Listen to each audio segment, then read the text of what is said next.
A Boy and a Jaguar by Alan Rabinowitz, illustrated by Katya Chien.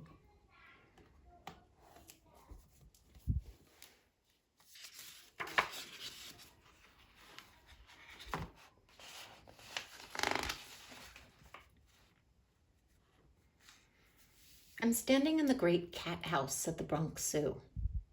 Why is this jaguar kept in a bare room, I wonder? I lean toward my favorite animal and whisper to her. What are you doing? My father asks.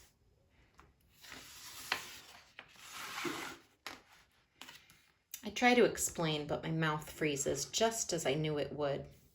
I'm a stutterer. If I try to push words out, my head and body shake uncontrollably. The teachers at school put me in a class for disturbed children. He's not disturbed, my parents say. We're sorry, the teacher answers, but whenever he tries to speak, he disrupts the class. The teachers think I am broken. Am I?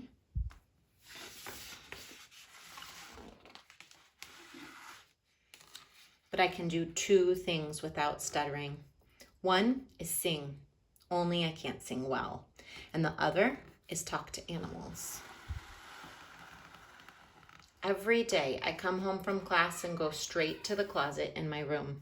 I bring out my pets, a hamster, a gerbil, a green turtle, a chameleon, and a garter snake. I close the door and talk to them without stuttering. I tell them my dreams. I tell them that I want to be able to speak like everyone else. I know that my pets listen and understand. Animals can't get the words out, just as I can't get the words out. So people ignore or misunderstand or hurt them, the same way people ignore or misunderstand or hurt me. I make a promise to my pets. I promise that if I can ever find my voice, I will be their voice and keep them from harm. My parents try everything to help me. Doctor after doctor, medicine, and hypnosis. Nothing works. But my father knows the one thing that does work. He takes me to the great cat house at the Bronx Zoo. I go straight to the cage with the lone jaguar, leaning over the railing and put my face against the bars. I whisper my promise to her, fluently.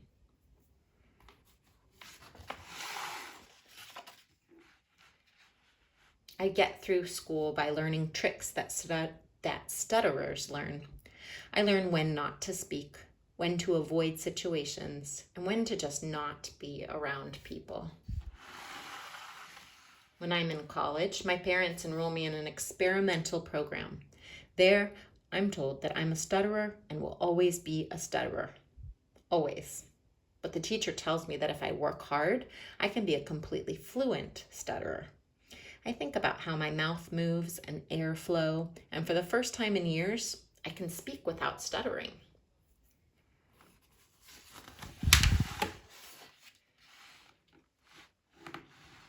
I can speak, but nothing has changed on the inside.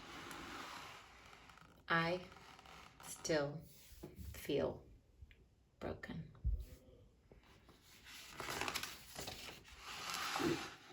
I go to the Great Smoky Mountains to study black bears. Alone in the forest with the animals, I am at home. Later, in Belize, I'm the first person to study jaguars.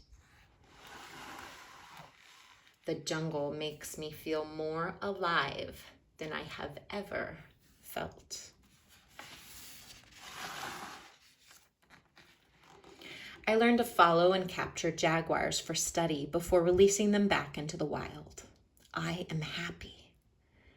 But as fast as I catch jaguars and gather information to help them, hunters are killing them. They fear the animals and prize their bodies as trophies. I need to get more areas protected for the jaguars. I want to keep the promise I made to the pets in my closet. I have a voice now to speak for the animals.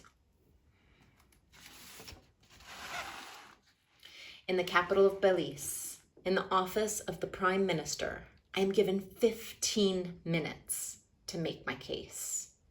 15 minutes. I can't stutter and distract from my message. I have to convince one of the poorest countries in Central America with no protected areas in the entire country that it has to save jaguars. Later that day, the Prime Minister votes to set up the world's first and only jaguar preserve. Back in the jungle, I know all the jaguars in the study area from their tracks. But one day, I come across a completely new track, the biggest male jaguar tracks I have ever seen. I follow the prints for hours. Not wanting to be caught in the jungle at night without a flashlight, I turn around to go back to camp. There, right behind me, is the jaguar. He must have been following me. I know I should feel frightened, but I squat down and look into the jaguar's eyes, just as I had with the sad old female at the Bronx Zoo. But this animal isn't sad. In this animal's eyes are strength and power and sureness of purpose. We are both whole. We are both at home. I leaned toward him a little, the way I had at the Bronx Zoo so many years before.